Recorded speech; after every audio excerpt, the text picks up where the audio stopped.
Apa jadinya kalau Asus bikin tablet yang pakai chipset Snapdragon tapi OS-nya Windows? Nah ini jadi tablet yang mirip banget kayak PC.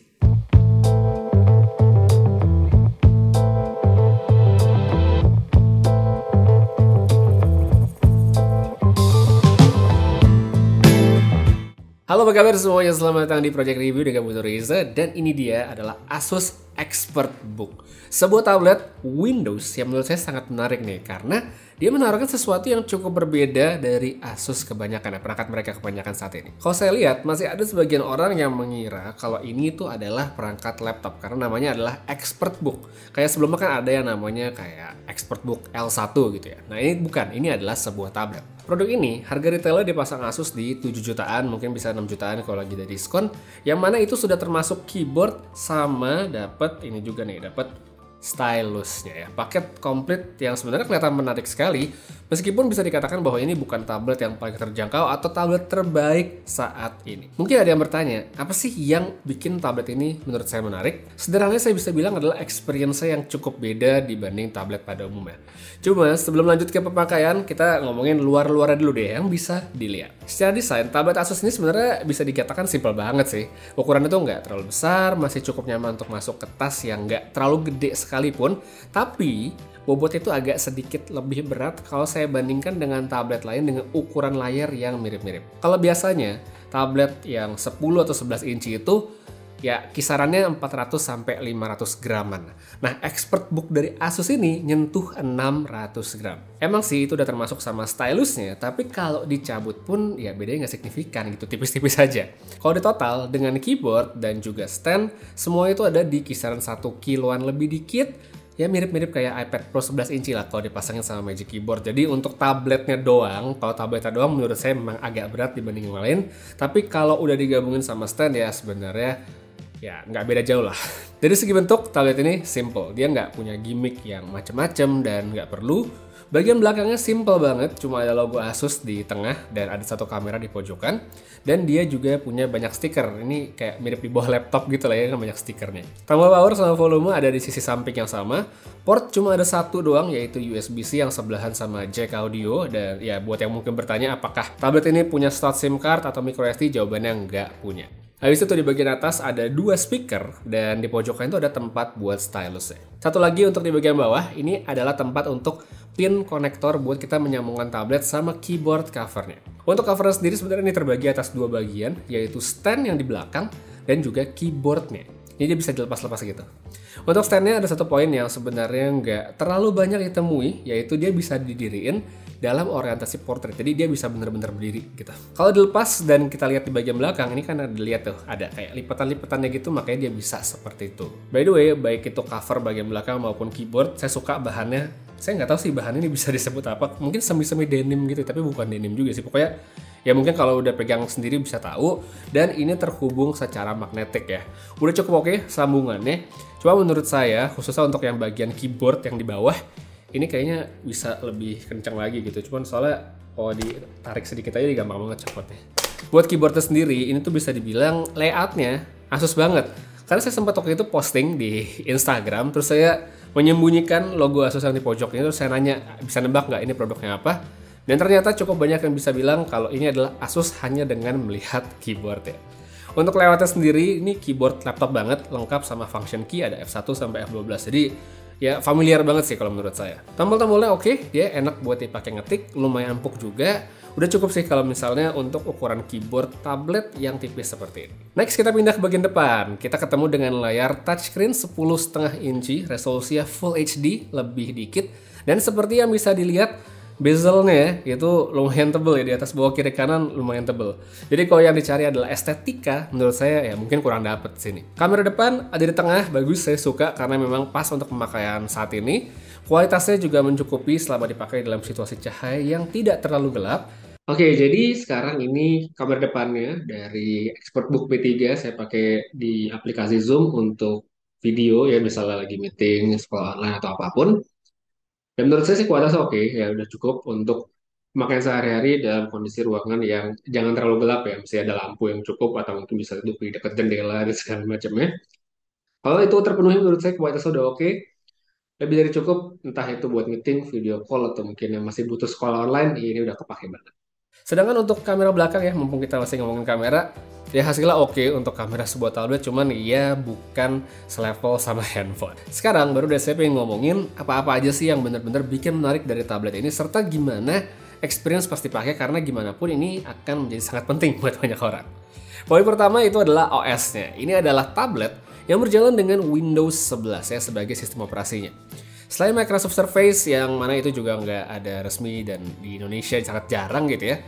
Untuk saat ini saya lihat memang tidak banyak kita menemukan tablet dengan OS Windows. Palingan yang cukup sering kita lihat tuh kayak tablet convertible yang engsel bisa dilipat terus jadi tablet ala-ala. Nah itu banyak banget sebenarnya. Peran sistem operasi ini menurut saya sangat penting banget. Karena mayoritas orang seperti di Indonesia itu akan sangat familiar dengan Windows kalau kita lagi bicara konteksnya komputer. Inilah yang menurut saya akan sangat memudahkan pengoperasian karena banyak orang yang sudah familiar mulai dari cara kerja desktopnya, aplikasinya, dan juga file explorer untuk kita organisasi data. Dan ya menurut saya apa yang didapatkan di tablet ini sama persis dengan sebuah laptop atau PC berbasis Windows. Saya pun selama pakai untuk review ini tuh kayak nggak ngerasa pakai tablet sebenarnya, karena ya kayak berasa pakai laptop Windows yang lebih kecil aja karena memang segitu miripnya. Selain Windows, hal lain lagi yang menarik juga dari tablet ini adalah chipsetnya. Dia bukan pakai Intel, bukan pakai AMD, tapi pakai Snapdragon. Saya nggak tahu ini setara dengan Intel atau AMD berapa gitu ya, Ryzen berapa. Karena aplikasi benchmark yang biasa saya pakai kayak Cinebench atau yang lainnya itu nggak jalan. Palingan yang bisa saya pakai itu adalah 3D Mark yang saya download dari Steam. Cuma angkanya itu kayak rendah banget, yang menurut saya tidak menggambarkan kemampuan dari perangkat ini. Secara umum, kalau digunakan untuk misalnya aktivitas yang berkaitan dengan browsing, video call, ngetik-ngetik Office, sambil kita dengerin musik, mungkin nonton YouTube dan segala macamnya, menurut saya ini udah sangat lebih dari cukup responsif, dan palingan dia akan sedikit melambat ketika misalnya kita buka cukup banyak aplikasi atau mungkin tab di browsernya udah banyak kayak di atas 15-20, nah itu akan kelihatan, cuma sebenarnya nggak signifikan. Baterai juga menurut saya jadi hal yang sangat menarik di tablet ini karena dia tahan lama ya untuk ya aktivitas tadi ya, untuk ngetik segala macam. Saya bisa dapat di atas 10 jam dalam satu kali charge, dan menurut saya ini adalah suatu hal yang menyenangkan sekali, apalagi buat mereka yang mungkin bekerjanya mobile gitu, jarang ketemu colokan, ya ini tahan lama menurut saya baterainya. Habis itu buat yang nanya mungkin bisa nggak sih ini buat main game? Ya kalau misalnya kita ngomongin konteksnya game di Steam, di Epic, atau mungkin Game Pass, ya nggak bisa karena memang ini speknya tidak dibuat untuk main game. Seperti contoh di sini saya coba install Fall Guys dari Steam dan muncul keterangan kalau nggak bisa karena ya dibilang perangkatnya nggak cocok. Dan ngomong-ngomong soal nggak cocok, ada juga aplikasi-aplikasi lain yang dari percobaan saya itu tidak bisa berjalan, yaitu contohnya kayak Adobe Creative Cloud ya. Awalnya saya mengira oke lah mungkin dia nggak bisa main game, tapi paling nggak mungkin bisa untuk Photoshop atau Lightroom gitu kan. Premiere Pro buat ngedit video udah lah ya, nggak usah dianggap, karena ya saya juga yakin nggak bakal kuat. Oke, kita balik lagi ke Adobe ya. Aplikasi kayak Creative Cloud sendiri sebenarnya itu bisa diinstal, bisa kita buka, tapi akan sering sekali muncul kotak warning ada yang error gitu. Nah, di daftar aplikasi sendiri yang bisa di-download itu di sini tampilannya hampir kosong. Photoshop di awal-awal dia sempat muncul, sempat bisa saya install, tapi begitu mau dipakai dibuka dia nggak bisa. Lightroom, nah ini bisa nih dibuka, tapi ini adalah software atau aplikasi yang saya install via Microsoft Store ya. Jadi sebelumnya saya install lewat Creative Cloud, dia nggak bisa, tapi saya coba nyari di Microsoft Store, ketemu, saya install dan bisa dipakai. Sebelumnya saya juga pernah nyoba install kayak aplikasi VPN ya, ExpressVPN, hasilnya nggak bisa sama error tulisannya. Jadi sampai sini saya bisa menyimpulkan, sekalipun ini adalah tablet dengan OS Windows, tapi ya memang dia tidak berjalan seperti apa yang ada di PC atau laptop Windows. Untuk aplikasi mungkin yang udah hampir pasti bisa dipakai itu adalah yang kita download via Microsoft Store ya. Sedangkan kalau yang kita install biasa mungkin dapat dari websitenya atau yang lainnya, itu bisa ada yang terinstall, ada yang enggak. Ya untuk saya coba sih banyak kan nggak bisa, cuman ya mungkin kalau punya aplikasi lain bisa dicoba sendiri. Jadi dengan keterbatasan itu, tablet ini bisa buat apa dong?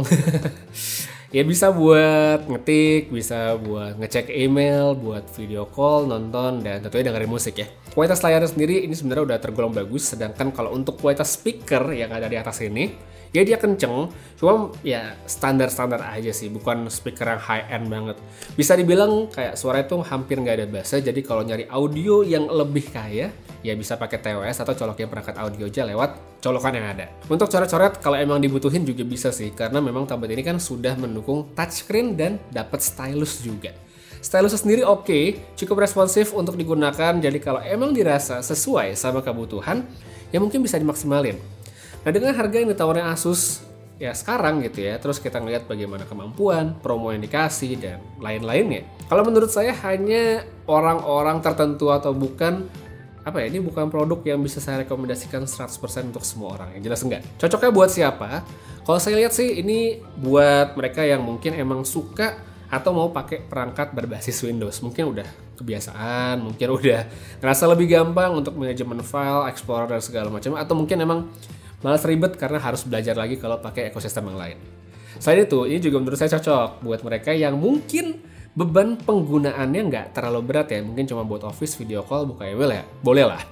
Oh ya, di materi promonya Asus juga menulis kalau ini kan perangkat education atau terkait dengan pendidikan, jadi sebenarnya kalau saya lihat-lihat nih, cocok juga gitu misalnya dikasih ke anak yang masih sekolah, karena dengan tablet ini kebutuhan sekolah online atau mungkin offline juga misalnya dibawa ke sekolah udah terpenuhi ya buat bikin catatan atau segala macamnya, tapi yang pasti dia nggak bisa main game karena ya itu nggak bisa ya, jadi ya fokusnya nggak bakal keganggu, emang buat belajar aja. Nah di sisi lain, kalau misalnya kita mencari perangkat yang secara specs atau mungkin kemampuan lebih lengkap dengan harga 6 juta, 7 juta atau bahkan lebih murah, alternatifnya menurut saya sih banyak banget ya. Jadi itu ya lebih bisa ngapa-ngapain sebenarnya.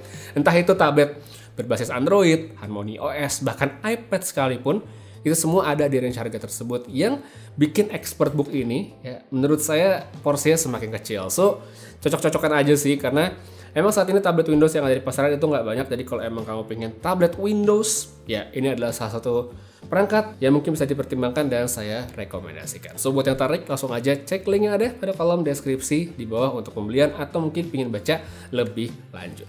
Untuk sekarang kayak segitu dulu buat reviewnya Asus ExpertBook ini. Terima kasih banyak nonton sampai habis. Putri saya pamit, sampai ketemu lagi di video berikutnya, dan seperti biasa, have a nice day.